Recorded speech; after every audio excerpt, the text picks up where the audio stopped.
কাল আমার birthday celebration করা হলো। মেয়ের উদ্যোগেই সব কিছু হলো। দূরে আছে কিন্তু ওই সব ব্যবস্থা করেছে। না, মায়ের বার্থডে সেলিব্রেশন করা হোক। যাই হোক, সবাই মিলে বেশ আনন্দ করলাম। ছোট বোনের ফ্যামিলি সবাই এসেছিল।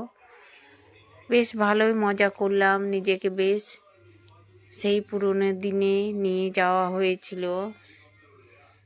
আর আনন্দ আর ধরে না। মেয়েরা যখন কিছু উদ্যোগ করে ছেলে মেয়েরা, তখন মা বাবার আর আনন্দের সীমা থাকে না। ওরা এখন বড় হয়ে গেছে, এই যে ওরা আসতে পারেনি, তাই দূর থেকেই পার্টিসিপেট করছে। আমার নাতনিটা আসেনি, আমার খুবই মনটা খারাপ ছিল, কিন্তু যা ঠান্ডা পড়েছে কি আর আসতে বলবো। আর ছোট বোন এই কাছেই থাকে, তাই ওকেই সব কিছুতে পার্টিসিপেট করতে হয়। আর আরও বাড়ির অন্যান্যরা এখন এক্সাম চলছে, তাই আসতে